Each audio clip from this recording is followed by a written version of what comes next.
यानी कि जो बड़े बिजनेसमैन हैं, जो आपको कलाकार हैं, जो आपको बड़े ज़्यादा पढ़े लिखे हैं, तो आपको बोल देते हैं केवल बिजनेसमैन से कुछ नहीं होने वाला है। ज़्यादा अगर पैसा है उससे कुछ नहीं होगा, ज़्यादा आप पढ़े लिखे हैं कुछ नहीं हो सकता है, ज्यादा दबंग है उससे कुछ नहीं हो सकता है, ज्यादा अगर आप मिलनसार व्यक्ति हैं उससे कुछ नहीं हो सकता है। तो हम बोलना चाहते हैं कि वैसे लोग आपको नेता नहीं हो सकते हैं, कभी भी चटखोर हो सकते हैं, दलाल हो सकते हैं, वो नेता नहीं बन सकते हैं। नमस्कार, आप लोग का स्वागत है हमारे इस YouTube चैनल तर्क मतर्क विद अविनाश पांडे में। आज आप लोग को हम लेकर के आए हैं एक वीडियो जो बिहार के चुनाव पर आप चुनाव से निकल करके ये आ रहा है कि नेता कौन है, सही नेता कौन है। तो इसी टॉपिक पर हम आज वीडियो लेकर के आप लोग के सामने आ रहे हैं। तो ये वीडियो उन लोग के लिए भी आपको सही रहने वाला है, यानी उन लोग को ये वीडियो जरूर देखना चाहिए जो भविष्य में एक अच्छा नेता बनना चाहते हैं, शीर्ष नेताओं में अपने आप को शामिल करना चाहते हैं, तो उन लोगों को ये वीडियो जरूर देखना चाहिए। यानी अब हम लोग आते हैं मुख्य टॉपिक पर कि हम लोग का मुख्य टॉपिक क्या है कि सही नेता कौन है।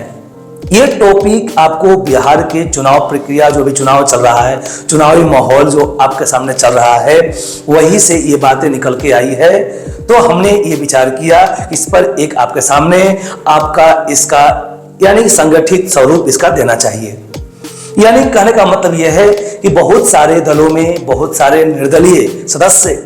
जो आपको चुनाव लड़ रहे हैं, उनमें से कुछ आपको बड़े बिजनेसमैन हैं, जो कुछ कलाकार हैं, जो आपको यानी कि मिलनसार व्यक्ति हैं, जो आपको ज़्यादा से ज़्यादा पढ़े लिखे व्यक्ति के नाम पर वो खड़े हुए हैं, जो आपको बाहुबल के नाम पर खड़े हुए हैं। तो चर्चा ये है कि क्या ये सभी जो है क्या सही नेता हैं, क्या ये सब आपको सही नेता बन सकते हैं कि नहीं बन सकते हैं, एक सही नेता का भूमिका निभा सकते हैं कि नहीं निभा सकते हैं। तो हम लोग इसी बिंदु पर बात करने वाले हैं। तो उससे पहले हम लोग को एक चीज जानना पड़ेगा कि नेता का आखिर परिभाषा क्या होता है। यानी कि जिस समय अगर हम लोग नेता का परिभाषा जान जाएंगे, अगर नेता का स्वरूप जान जाएंगे, सही नेता का एक स्वरूप क्या होता है, तब आप सभी लोग खुद डिसाइड कर लेंगे कि कौन व्यक्ति सही नेता है या कौन व्यक्ति सही नेता नहीं है। यानी सबसे आपको इसमें पहला आपको तत्व आता है दृष्टि रखना। यानी कहने का मतलब कि अगर वो व्यक्ति जो आपको समाज को बढ़ाने के लिए, समाज को विकसित करने के लिए एक बहुत बड़े दृष्टि रख रहा है, एक बड़ी विचारधारा रख रहा है और उसी पर वो आगे चलने का काम कर रहा है।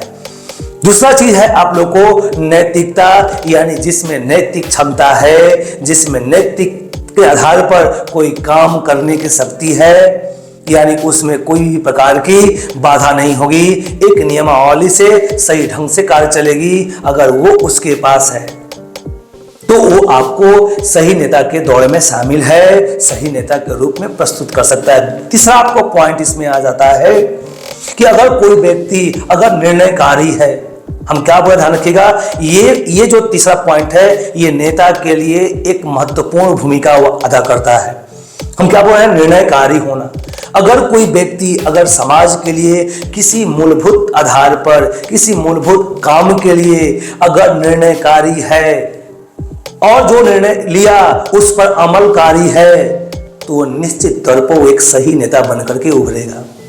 यानी कहने का मतलब यह है कि अगर उसका है कि हमें ये चीज ठीक करना है, किसी भी हालत में उसके लिए हमें किसी से भी लड़ना पड़े हम लड़ेंगे,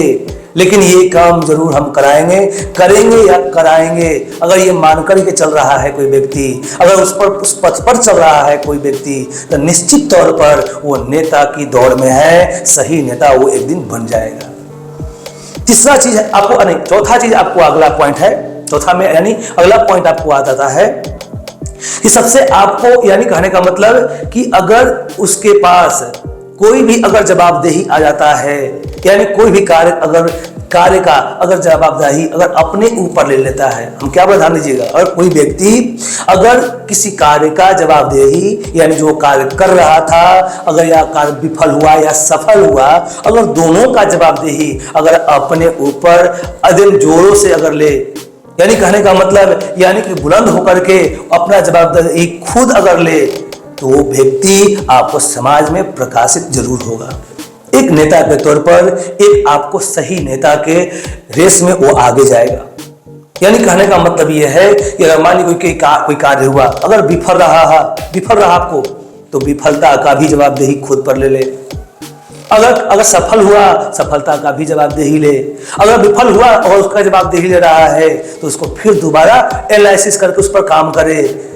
तब जाकर के यानी उनके साथ जो कार्यकर्ता होंगे, उनके जो समाज से जो जुड़े हुए होंगे, उनके ऊपर एक सही विश्वास बनेगा कि ये व्यक्ति हमारे लिए काम कर रहा है, ये व्यक्ति हमारे लिए जी रहा है। तो उसी समय वो एक नेता के श्रेणी में शामिल हो जाएगा। या वो व्यक्ति जो आपको यानी कि आपके समाज में, ध्यान हम क्या बोल रहे हैं कि आपके समाज में अगर कोई सरकारी फंड आ रहे हैं, कोई सरकारी योजनाएं आ रही हैं, अगर आपको सरकारी कोई कार्य आ रहा है, अगर वो सही से नहीं हो रहा है, अगर उसके नजर में अगर वहां पर वो विरोध करता है, उसको सही करने का काम कराता है, विरोध करके उस काम को ठीक से कराने का प्रयास करता है, यानी कि अगर गलत हो रहा है तो गलत बोल रहा है और सही हो रहा है तो सही बोल रहा है, जब ऐसा अगर कर रहा है ये समझ लीजिए कि वो नेता आपके लिए काम कर रहा है। यानी कहने का मतलब, हाँ एक चीज इसमें और भी आ जाता है, आप लोग देखे होंगे कहीं कि अगर कोई रोड बन रहा है, दो आदमी खड़े हो गए कि नहीं भाई रोड सही नहीं बन रहा है, अच्छा नहीं बन रहा है, इस पर काम करना चाहिए, और कुछ पैसा मिल जाता है ठेकेदार के माध्यम से या किसी का माध्यम से पैसा मिल जाता है और बेचारे शांत हो जाते हैं। तो हम बोलना चाहते हैं कि वैसे लोग आपको नेता नहीं हो सकते हैं, कभी भी चटखोर हो सकते हैं, दलाल हो सकते हैं, वो नेता नहीं बन सकते हैं। आपको तीसरा यानी अब उसके बाद में अगला पॉइंट आ जाता है कि नहीं इस प्लेस पर हम थोड़ा सा और भी कर लेते हैं बातें। यानी कहने का मतलब यह है कि अगर इन सब योजनाओं को अगर सही से क्रियान्वित अगर करा दे तो उस पर आपको बोलेंगे कि ये समाज के लिए काम कर रहा है। कोई फंड आ रहा है, उसका सही से उपयोग हो रहा है कि नहीं हो रहा है, अगर वो जांच कर रहा है, उस पर वो आवाज उठा रहा है व्यक्ति, भले वो पक्ष में हो या विपक्ष में हो, हम बात बोल रहे हैं सीधा, पक्ष में हो या विपक्ष में हो, अगर इस तरह की आवाज उठा रहा है, अगर सही आवाज उठा रहा है, समाज के लिए आवाज उठा रहा है, तो हम बोल सकते हैं कि ये नेता है और ये समाज के लिए सही नेता साबित होंगे। तो यानी कहने का मतलब यह है, और उसके बाद में आपको यह है कि जिस व्यक्ति के अंतर्गत में, अंतर्मन में अगर आत्मसमर्पण की भावना आ जाए, जनता के लिए आत्मसमर्पण की भावना आ जाए, यानी स्वार्थहीन, हम क्या बोल रहे हैं, स्वार्थ ना हो, किसी प्रकार का स्वार्थ न रखते हुए अगर आत्मसमर्पण की भावना अगर आ जाए जनता के लिए, समाज के लिए, तो ये जान लीजिए कि वो सही नेता बनेगा। और एक दिन सर्वोच्च नेताओं में जो आपको जो सुप्रीम नेता बैठे हुए हैं, जिस पार्टी के जो भी हो और जिसको आप सुप्रीम नेता मानते हो, तो उससे भी बड़े आपको सुप्रीम नेता में वो शुमार हो सकता है और बन जाएगा। तो अब आपको मेन मुख्य तत्व पर आपको बात करना है कि आपको जो भी हमने ऊपर का जो हमने आपको लोगों का नाम लिया, यानी कि जो बड़े बिजनेसमैन हैं, जो आपको कलाकार हैं, जो आपको बड़े ज़्यादा पढ़े लिखे हैं, तो आपको बोल देते हैं केवल बिजनेसमैन से कुछ नहीं होने वाला है, ज़्यादा अगर पैसा है उससे कुछ नहीं होगा, ज़्यादा आप पढ़े लिखे हैं कुछ नहीं हो सकता है, ज्यादा दबंग है उससे कुछ नहीं हो सकता है, ज्यादा अगर आप मिलनसार व्यक्ति हैं उससे कुछ नहीं हो सकता है। यानी ऐसा हम इसलिए बोल रहे हैं कि आप भले ही आप एक बार दो बार चुनाव जीत जाएं, लेकिन जब तक इस नेता के जो परिभाषित तो तत्व हैं, अगर वो तत्व आपके अगर अंदर में नहीं है तो आप बड़े नेताओं में शुमार नहीं हो सकते हैं। तो आपको यानी जो भी व्यक्ति बनना चाहता है तो उसको आत्मसमर्पण का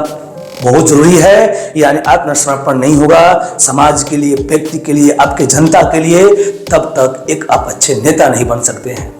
बहुत सारे लोगों को हम देखते हैं कि जो आप बोलते हैं कि केवल दान कर दिए तो हम नेता बनने, उससे नहीं होगा। समाज में कौन सी बातें गलती हो रही है, जहां गलत हो रहा है उस पर विरोध करना, उसको सही कराना, जो सरकारी योजनाएं आ रही है उसको सही से क्रियान्वयन कराना, आपके समाज में आपको जो भी कोई कार्य के लिए खर्चे आ रहे हैं उसको सही से उपयोग करना, सही से उसको इस्तेमाल होना, अगर उस पर अगर कार्य कर रहा है तभी जाकर के वह सही नेता बन सकता है। तो बिहार की जनता और हमारे देश की जनता, इस भारत देश की जनता, आप खुद डिसाइड कर सकते हैं कि कौन से व्यक्ति सही नेता है और कौन से व्यक्ति सही नेता नहीं है। दूसरी बात कि जो लोग अगर नेता बनना चाहते हैं तो आपको निस्वार्थ बनना पड़ेगा, स्वार्थ नहीं करना पड़ेगा। जिस दिन आप स्वार्थ करेंगे, अपने स्वार्थ पर चलेंगे, तो आप बड़े नेता नहीं बन पाएंगे। हम क्या बोल रहे हैं, बार-बार बोल रहे हैं कि आप भले ही आप 1-2 बार चुनाव जीत जाएं, भले ही आप कोई चुनाव में आप जीत हासिल करके आप कुछ काम कर लें, लेकिन आप बड़े नेता में शुमार नहीं हो सकते हैं। आप किसी के आप चहेता नहीं बन सकते हैं, समाज के चहेता नहीं बन सकते हैं। उसके लिए आपको आत्मसमर्पण, आपको निर्णयकारी, आपको निस्वार्थ काम, आपको जनता के लिए, जनता के द्वारा दिए गए काम को निरूपित कर दिखाना पड़ेगा, तब जाकर के एक आप अच्छे नेता बन सकते हैं। तो इस पर अमल करिए। जो भी इसमें आपको जो चाहते हैं कि हम भविष्य में नेता बने, तो उस पर अमल करेंगे तो वो भी एक अच्छे नेता बन सकते हैं। लेकिन उनको निडरता रहना पड़ेगा, डर की भावना नहीं होनी चाहिए। जहां पर डर होगा वहां पर आपका नेतागिरी समाप्त हो जाएगी। भले ही आप चुनाव क्यों ना जीते हों और क्यों ना 2 बार चुने गए नेता हों, बड़े नेता नहीं बन पाएंगे आप लोग। तो इसलिए चलिए हम लोग चलते हैं आगे। और आप लोग को हम बोलना चाहते हैं कि अगर मेरा ये वीडियो अगर अच्छा लगा हो तो मेरे वीडियो को जरूर आप लोग लाइक करिए, इस पर कमेंट करिए। आपका मत हो, अपना विचार हो, उसको कमेंट का माध्यम से बोलिए और इस वीडियो को ज़्यादा से ज़्यादा शेयर करिए। और लास्ट में बोलना चाहते हैं मेरे चैनल को जरूर सब्सक्राइब कर लीजिए, ताकि आपको बहुत सारे टॉपिक पर आपको मुख्य बातें आपके तक पहुंचाते रहें हम। इसके लिए मेरे चैनल को जरूर सब्सक्राइब कर लीजिए। तो हम चलते हैं आगे। जय हिंद, जय भारत।